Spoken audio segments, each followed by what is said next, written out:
Ouais, bonjour tout le monde et bienvenue au podcast de Sport Québec. Le podcast se concentre exclusivement sur le monde du sport québécois.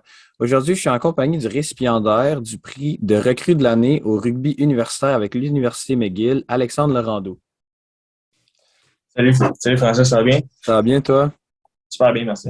Ben écoute, tu sais, pour commencer, le rugby, c'est un sport qui est un peu moins connu, surtout au Québec puis au Canada. Fait qu'explique-nous un peu, pour ceux qui n'ont aucune idée, c'est quoi le rugby?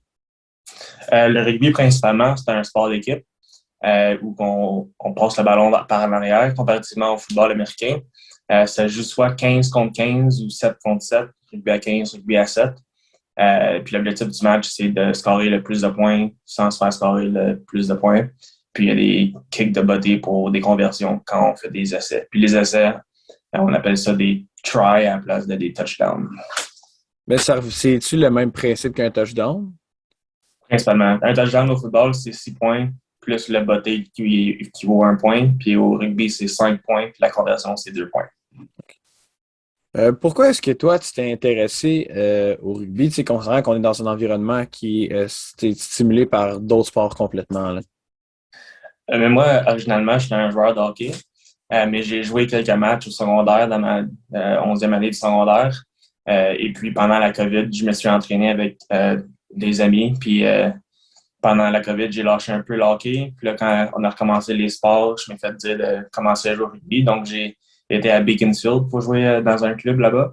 Et puis, pendant l'été, j'ai dû bien jouer parce que je m'ai fait recruter pour aller jouer à l'Université de McGill. Donc, Ouais. Puis, dans le fond, fait que toi, tu aurais commencé le rugby il n'y a pas tant longtemps que ça, là. non, moi, j'ai commencé à jouer rugby à 7 au secondaire. Et puis, j'ai lâché pendant mes 3 années au cégep. Après, j'ai fait 1 année à l'UQAM. Puis, l'été, pendant l'UQAM jusqu'à McGill, c'est là que j'ai commencé à jouer rugby à 15. Puis, à quelle position est-ce que toi, tu évolues en ce moment, là? En ce moment, à l'université, j'évolue à la position de l'aile. Qu'est-ce que ça consiste à quoi être un joueur de l'île? Donc, je peux expliquer un peu plus en général. Les 8 premiers joueurs, mettons, chiffre 1 à 8, c'est les avants. C'est les autres qui font la mêlée. Puis après, tu as le numéro 9 qui est Scrum Half, Fly Half 10. Puis le 11 et 14, c'est des alliés. 12, 13, c'est des centres. Puis le 15, c'est le fullback. Et puis les alliés, principalement, c'est de jouer l'arrière-terrain en défense et puis de créer la vitesse sur le côté des ailes pour aller scorer des essais. Fait que c'est vraiment, toi, ça te demande d'être un peu plus polyvalent, là. Faut que tu joues de l'offense puis de la défense, vraiment, là. Ouais, c'est très technique, je dirais, comme rôle. Mais là, tu sais aussi, est-ce que ça t'arrive de, tu sais, on a vu tout le monde pas mal les clips sur peu importe quel réseau social, tu sais, c'est un moton à un moment donné, là, ça t'arrive-tu des fois de te mêler à ça ou toi, avec ton rôle à l'aile, tu t'en mêles moins, là? Ça dépend des games. Je dirais que si j'ai moins de possession de ballon pendant une partie, j'ai tendance à m'impliquer plus dans le jeu. Donc, ça, c'est aller plus dans les rocks et faire des mises en contact. Mais dépendamment des matchs. Ça se peut qu'on a un match très offensif où j'assois beaucoup le ballon. Puis certains matchs, on joue de l'autre côté du terrain pour attaquer une faiblesse de l'autre équipe. Donc, ça dépend vraiment des matchs pour mon implication. C'est quoi, toi, ta force sur le terrain de rugby? Je dirais ma vitesse. Une vitesse, puis surtout à l'aile, c'est historiquement des joueurs qui sont plus petits, qui sont plus rapides. Puis j'ai peut-être un corps qui est un peu plus large pour un ailier historiquement. Donc, ça serait vraiment ma vitesse, puis peut-être un mismatch du côté de l'aile. Ouais, fait que c'est ça, c'est comme tu disais tantôt, c'est que vu que c'est un rôle qui est plus technique, ça te demande d'être un peu plus habile sur tes pieds surtout, là. Exactement. C'est quoi, toi, par contre, ta faiblesse sur le terrain de rugby? Je dirais ma connaissance des règles, connaissance du jeu. Ça fait peut-être 1 an que je joue au rugby, religieusement, je dirais. Donc, ça serait encore de savoir toutes les règles, puis comment me positionner, différents jeux qu'on joue, et vraiment l'aspect technique du jeu de rugby, parce que c'est un jeu qui est extrêmement difficile à comprendre. Fait que c'est juste un peu ton manque d'expérience qui fait que tu sais, Ouais, ça te nuit un peu des fois. c'est ça. Si je te parlais dans une game, là, tu sais, strictement dans une game, on parle pas d'entraînement, on parle pas de pratique. Qu'est-ce que tu aimes le plus de jouer un match de rugby, là? Moi, j'aime l'aspect compétitif dans n'importe quel sport. Donc, j'aimerais plus gagner un match par 3-0 que gagner un match 50-0. Donc, c'est vraiment si on a si on a un bon adversaire. C'est sûr que c'est plus amusant quand on joue avec le ballon, mais il y a aussi l'aspect de le plaquage qui est super intéressant et qui est super amusant. Donc, c'est un mix des deux, je dirais. C'est le fun de faire des gros tackles, mais c'est le fun de scorer des essais. Ouais, ben c'est sûr que de temps en temps, c'est le fun. Je suis sûr que t'as l'air d'un gars qui aime bien ça donner, là, donne des tackles puis donne du contact, là. C'est vraiment le fun. Mais par contre, si on va de l'autre côté de la médaille, qu'est-ce que tu aimes le moins sur un terrain de rugby, vraiment dans un match, là? Euh, c'est une bonne question. Euh, je dirais quand le match il est lent, comme mettons comparativement au football américain, il y a beaucoup de temps d'arrêt, mais au rugby, c'est beaucoup plus fluide. Donc, si on a une partie qui a beaucoup de temps d'arrêt ou qu'on fait des bottées pour la possession, il y a beaucoup de pénalités, il y a beaucoup de mêlées, c'est sûr que ça devient long si tu ne bouges pas pendant quelques minutes à la fois. Donc, ça, je dirais que c'est un peu moins le fun, mais c'est aussi de comprendre notre plan de match. Puis si ça nous fait gagner le match, je peux comprendre. Puis je suis là, on est là pour gagner. Là. Je veux qu'on va regarder un peu, tu sais, comme tu disais que t'as eu un peu de difficulté à t'adapter au règlement, puis tout ça, puis il y en a beaucoup, puis c'est compliqué. Mais dis-moi, là, c'est quoi le premier règlement que tu as vu que ça a comme complètement sorti de l'ordinaire pour toi? Tu as vu ça, puis t'es comme, je comprends pas pourquoi c'est là, là. Euh, mais le premier règlement, je dirais que je savais pas que j'ai joué une partie sans le savoir, c'est que t'as pas le droit de plaquer quelqu'un qui saute dans les airs. Donc, si le joueur attrape le ballon dans les airs puis il saute pour le ballon, t'as pas le droit de le frapper. Si tu le frappes, t'as un carton rouge puis d'être expulsé du match. Puis on a joué une game à Sherbrooke quand je jouais pour Beaconsfield. Puis j'étais à une demi-seconde de frapper quelqu'un qui était dans les airs. Puis je m'ai fait dire après la partie que on n'avait pas le droit de frapper quelqu'un qui était dans les airs. Donc ça a tourné vraiment grave si j'avais fait ça. Donc ça, c'est une règle super importante que j'aurais aimé savoir avant le match. Ouais, parce que c'est pas une règle où est-ce que ça te donne un avertissement, là, c'est une expulsion directe, fait que ça a un gros impact, là. Ouais, c'est sûr. C'est bon qu'il y ait un règlement de même quand même, parce que pour un sport qui a autant de contact avec le minimum de protection, c'est le fun d'avoir un règlement qui peut protéger les joueurs Ouais. un peu, là. Ben, tu as mentionné que tu avais joué au secondaire, mais que tu avais arrêté pour ton cégep. Fait que, à quelle école secondaire est-ce que toi, tu étais pour tu sais, jouer au rugby, là? Moi, j'étais au CVR, c'est Chateauguay Regional High School à Armstown. C'est une école peut-être de 300 élèves proche de Salaberry de Belleville. Puis j'ai joué pendant mon secondaire 4, secondaire 5, rugby à 7, peut-être quelques parties à rugby à 15. Puis c'était juste pour jouer à des sports, jouer au hockey, jouer au basket. Puis au cégep, j'ai lâché complètement. J'ai juste joué au hockey à l'Intercité. Puis depuis ce temps-là, c'était de même. Ben, tu m'as parlé un peu que tu sais, tu t'es dit que tu avais quand même bien fait ça vu que tu as été recruté pour aller jouer à McGill. Puis comment est-ce que c'est passé comme le processus de recrutement, là? Tu sais, quand est-ce que quelqu'un est venu te voir et t'a dit Hey Alexandre, nous on aimerait ça que tu aies joué à McGill? Je pense que c'était au milieu de la saison. L'été passé, je me fait approcher par un spectateur qui était recruteur pour l'université. Puis il me dit si j'avais un intérêt pour jouer universitaire au rugby. Puis ça m'est vraiment jamais passé par la tête. Euh, puis il me dit que ça serait super intéressant que j'aille au camp d'entraînement. Puis en plus, mon entraîneur-chef, il était l'assistant entraîneur pour McGill. Donc lui, il m'a vraiment aidé à pousser ma candidature pour faire le transfert d'université puis aller à McGill. Ben, c'est ça, puis tu sais, tu mentionnes le transfert d'université. Est-ce que tu es resté dans le même programme ou est-ce que tu as changé de programme d'études? Non, moi, je faisais un bac en administration avec une maîtrise en finance à l'UQAM. Puis là, je fais un bac en art qui est relié à les relations industrielles avec une mineure en finance. OK, fait que tu as changé pas mal là, de vocation. Où est-ce que tu t'en allais, là? Ouais. Ensuite, tu sais, tu as eu ta première année justement dans la saison 2022-2023 avec l'Université McGill. Puis, tu as fait 20 points dans cette première saison-là. Puis, je sais que je t'avais demandé tantôt, mais tu sais, comment est-ce que tu fais des points? Puis, c'est quoi la majorité de tes points? Est-ce que tu es plus un gars de try, comme tu dis, ou tu es plus un gars de conversion? Moi, je suis pas le joueur qui vont sélectionner pour faire des conversions. J'ai peut-être un gros botté, mais je suis pas précis. Donc, c'est vraiment par les essais que je fais mes points. Puis notre capitaine ou notre fullback, c'est lui qui est choisi pour faire les bottées pour les conversions. Puis ils ont été pas mal haut en pourcentage de réussite cette année. Est-ce qu'ils t'ont demandé une fois de l'essayer ou ils ont vu tes bottées en pratique puis ils ont dit lui, on va laisser faire, là? En pratique, je n'ai peut-être essayé un, puis je l'ai manqué carrément. Donc, je pense que je suis au bas de la liste pour la sélection des bottées. Ben, c'est capable de te faire des points d'un autre moyen, ça va être le fun, là. Si jamais on a besoin d'un gars, obligatoirement, je vais peut-être me porter volontaire, mais jusqu'à ce point-ci, je vais juste rester pour scorer les essais. T'as pas tant confiance en tes pieds là-dessus, là. Non, pas encore. C'est quoi, si tu regardes dans ta mémoire, tu as joué quand même déjà quelques années de rugby, puis c'est quoi ton meilleur highlight individuel, là? Tu sais, un play que tu te rappelles, puis que tu as fait, ouais, ça c'était vraiment cool. Puis si tu peux nous donner un petit rundown de comment ça s'est passé. Euh,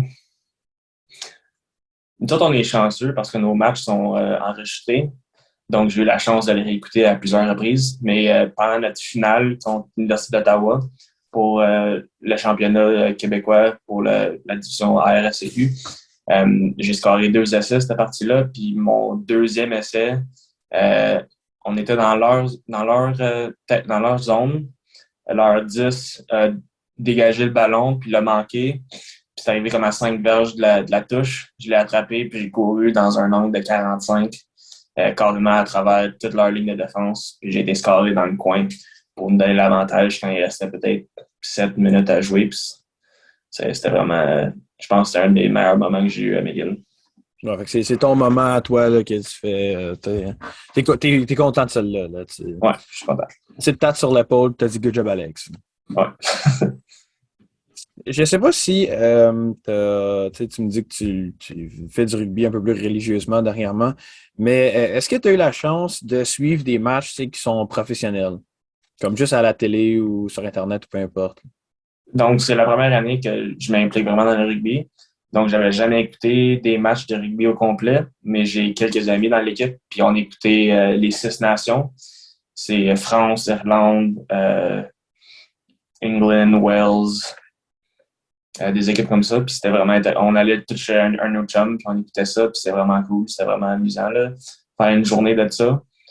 Mais avant, j'écoutais pas le rugby, là. Puis là, aussitôt, j'ai commencé à écouter, puis je commence à comprendre les règles, puis je comprends plus le côté technique. Je pense que mon jeu sur le terrain s'est amélioré. Ben, c'est sûr que quand tu regardes ça, c'est que tu regardes le plus haut niveau possible, puis si tu prends des choses de ça, ben, ça peut juste t'aider, là. C'est ça. Puis, quand tu as regardé ça, qu'est-ce que tu as remarqué qui était la plus grosse différence entre ce que tu voyais sur Internet, la TV, peu importe, puis le jeu universitaire ici au Québec? Je dirais que, admettons, comme tu l'as dit au début de l'entrevue, le rugby au Québec et au Canada, c'est moins populaire que d'autres sports. Mais en Europe, puis dans d'autres pays, c'est le sport que les gars ils jouent depuis qu'ils ont l'âge de 3-4 ans. Donc, c'est vraiment la fluidité du jeu, le IQ du match. Je dirais que tous les joueurs sont sur la même page puis ils savent qu'est-ce qu'ils font. Puis c'est vraiment la technique dans leur plaquage, la technique dans leur passe. Je te dirais c'est un autre niveau de jeu qu'on n'a pas ici au Canada. Ouais, mais tu sais, eux autres, il y en a dans certains endroits que le rugby, c'est comme le hockey pour nous, là. Tout le monde passe par là au moins une fois, là. Ouais. Est-ce que toi, tu sais, si l'occasion se présente, est-ce que tu aimerais ça faire une vie de joueur de rugby, là? Tu sais, juste faire ça, là? Je ne sais pas encore. J'ai eu plusieurs opportunités, soit d'aller jouer en France pour un an, soit d'aller jouer dans la Ligue américaine, le MLR. Donc, j'ai pas pris ma décision encore, mais je pense que dans la prochaine année, j'aurai une meilleure idée. C'est sûr que je peux pas faire, n'importe quel joueur peut pas faire ça pendant des années parce que le tour sur ton corps, ça fait mal. Mais pour essayer ça quelques années, ça serait super intéressant. Puis je pense que c'est une expérience de vie que tous les joueurs devraient avoir l'opportunité de faire ça. Puis je pense que je me l'ai fait suggérer beaucoup. Donc, j'ai très hâte de voir ce qui va se passer. Ben, tu sais, t'as parlé de la France, la Ligue américaine, puis le rugby, c'est un peu plus connu globalement pour être natif, tu sais, de la Nouvelle-Zélande puis de l'Australie. Puis toi, si tu avais à choisir un pays dans lequel jouer, tu sais, jouer au rugby, mais pas parce que le rugby est bon là-bas, mais plus parce que, tu sais, ils ont de la bonne bouffe ou des affaires de même, là, tu sais, juste pour le pays dans lequel tu aimerais ça aller, lequel que ça serait? La France. aller manger dans une boulangerie. J'ai entendu toutes des histoires de comment que le rugby là-bas, c'est la religion. Donc, ça serait super, super, super d'aller là-bas. Je pense que c'est une opportunité qui est géniale. Ouais, ben, c'est sûr, ça serait pas pire aussi. Pour le langage, ça t'aiderait un petit peu beaucoup que d'aller jouer en Espagne, là. Ça aussi. Puis ouais, fait que si tu irais là-bas, tu parles de boulangerie, tu vivrais sur les croissants, genre, Ah ou ouais, un croissant, un café, peut-être une chocolatine le matin avant un match, là, je pense que ça ferait mon affaire, ça. ça serait ta routine d'avant-match, là. Exactement. Est-ce que tu as eu, tu sais, maintenant que tu me dis que tu regardes ça un peu plus tu sais, souvent, puis de façon tu sais, quand même un peu comme un vrai fan de rugby, est-ce que tu as un joueur pour toi il est sorti de l'ordinaire ou qui t'a servi un peu d'inspiration pour comment est-ce que toi tu jouais? Euh, je dirais qu'il y a beaucoup de joueurs qui sont retraités maintenant que j'aime regarder, mettons, des vidéos sur YouTube, mais un joueur qui est présent aujourd'hui dans le monde du rugby, il joue pour la France, c'est un allié aussi, puis c'est Damien Penaud. Puis je dirais que c'est un joueur qui est électrifiant comme qu'il joue, puis son positionnement stratégique, sa force, sa vitesse, c'est quelque chose d'incroyable à avoir joué là, pour la France. Là. Donc, je pense que c'est un joueur que j'essaie d'imiter, puis j'essaie de me rapprocher à son niveau d'excellence. Bien sûr que, tu sais, comme tu dis, c'est un joueur pour la France. Fait que si tu es capable de te rapprocher le plus possible, c'est juste à ton avantage, là. Ouais. C'était quoi, tu sais, parce que ben on va en parler un peu après, mais tu sais, j'ai mentionné que tu avais été recrue de l'année cette année. Puis c'est quoi tes attentes pour l'année prochaine, en fait, seulement en fait de rugby, là? Peux-tu répéter la question? Ouais, ben c'est quoi tes attentes en fait de rugby pour l'année prochaine, là? Tu sais, comme de quoi à quoi est-ce que nous, les spectateurs, faut s'attendre de toi pour l'année prochaine? Euh, je pense que notre objectif en tant qu'équipe, c'est de gagner la bannière encore puis de représenter le Québec aux nationaux encore. Je pense qu'on a une bonne équipe pour le faire, puis on a le bon coaching staff pour nous diriger vers la bonne direction. Puis moi, de mon côté, je vais faire tout ce que je peux pour aider mon équipe à se rendre là. Que ce soit de scorer des essais, que ce soit de n'importe quoi, je dirais. Ben, c'est le fun que tu vises pas plus bas que ce que tu as déjà atteint, là. Tu gardes le même niveau ou tu vises plus haut même. Ouais, c'est ça. Là, ouais, juste, comment est-ce que tu te sentais quand ils t'ont annoncé que le prix de la recrue de l'année, c'est toi qui l'avais gagné? C'est sûr que ça se perd. J'étais vraiment surpris de l'avoir reçu. Je savais même pas qu'il y avait des prix pour ça quand j'ai commencé à jouer. C'est un de mes coachs qui me l'a annoncé avant de partir. C'est aussi lui, mon entraîneur-chef à Beaconsfield. Donc, que ce soit lui qui me l'annonce, c'était quelque chose de vraiment spécial pour nous deux. Euh, mais en gros, je m'en attendais vraiment pas à ça. Donc, c'était vraiment très spécial d'être reconnu juste pour avoir joué et avoir eu du fun pendant l'année. Ben, c'est ça, tu sais, c'est que tu nous mentionnais aussi que, surtout tes attentes pour l'année prochaine, que toi, tu sais, tu t'alignais pour faire tout ce que tu pouvais, puis ce qui était en ton pouvoir pour amener ton équipe à du succès. Puis là, en plus que ton équipe a eu du succès, tu as été reconnu par la RSEQ, tu sais, tu as été reconnu tu étais la meilleure recrue de toute la ligue. Fait que c'est le fun de voir que tes efforts, tu sais, ils pay off à un moment donné, là. Ouais. Pour moi, je dirais que les prix pour notre équipe, ils vaut beaucoup plus que n'importe quelle reconnaissance individuelle. Je vais te poser une question qui est un peu plus, peut-être, qui sort un peu de l'ordinaire. Puis, tu sais, on sait que peut-être tu pratiques à McGill, puis tu joues tes matchs home, qu'on dit à McGill. Mais si tu avais à choisir un terrain extérieur, tu sais, un terrain away, là, que tu es l'équipe visiteur, juste parce qu'il est beau ou parce que tu joues vraiment bien là-bas pour some reason, lequel que ça serait? Là? Euh, c'est dur à faire une comparaison avec Molson, parce que je pense que c'est un des meilleurs terrains qu'on a au Québec. Mais je dirais peut-être le terrain à l'Université de Bishop. Je pense que c'est comme l'université avec une des meilleures billes étudiantes. Donc, tous les partisans étudiants qui sont dans les estrades, qui participent, qui chantent pendant les intermissions, je pense que c'est quelque chose de vraiment spécial. Je pense que si j'avais à choisir un terrain autre comme Olsen, ça serait le terrain à Bishop. Ouais, principalement pour l'ambiance qu'il y a, puis la culture du rugby, là, que les fans sont là. Ouais. Ben, c'est le fun de voir qu'il y a des gens qui s'intéressent à ça, tu sais, considérant, comme on l'a mentionné, que c'est un sport qui est extrêmement méconnu au Québec, puis au Canada même. Ouais. Là, je vais te poser ma dernière question qui était si tu avais à choisir un match, tu en as quand même joué une bonne couple, là, un match que c'est ton match préféré, juste, c'est comme, juste match préféré, point. Là. Moi, je t'ai posé cette question-là, puis tout de suite, il y a un match dans ta tête qui est fait comme ça, c'est le match que je vais toujours me rappeler. La finale qu'on a joué contre l'Université d'Ottawa. Fait que ça, j'ai eu un peu de difficulté à le trouver, mais vous avez gagné cette finale-là?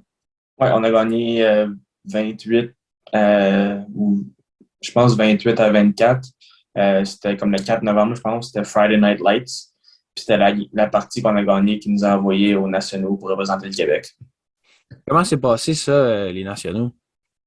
C'était vraiment spécial. McGill a pas gagné le titre au Québec depuis 2017. Donc, l'avoir gagné l'année passée, c'était super pour nous autres. Puis les nationaux, c'était l'Université de British Columbia, UBC. C'était les 10 meilleures équipes au Canada qui s'affronteraient. Et puis, longue histoire courte, on a eu le meilleur placement qu'une équipe au Québec a pu avoir dans les dernières années. On a fini deuxième au classement en arrière de l'équipe de l'Université de BC. Donc, c'est quelque chose qui était vraiment, vraiment spécial pour notre groupe. Non seulement pour notre groupe, mais aussi pour toutes les universités au Québec, puis la province de Québec. Je pense que ça nous envoie une grosse lumière sur notre province parce que historiquement, le rugby, c'est plus concentré dans l'Ouest que dans l'Est, mais avoir placé aussi au classement a vraiment mis un spotlight sur les provinces de l'Est. Donc, c'est super, super pour nous autres. Ouais, ben ça, tu as fait quelque chose de le fun pour toi, mais en même temps, c'est t'as servi un peu à mettre le Québec sur la carte. Là. C'est ça. Ben écoute, Alexandre, merci énormément du temps que tu nous as donné pour nous parler de ce sport qui est extrêmement méconnu. Puis moi, je suis content de t'avoir reçu puis de voir qu'est-ce qui va se passer dans la saison qui doit commencer dans pas très longtemps. Là. Ouais. Ben, merci Francis de m'avoir accueilli. C'était super cool.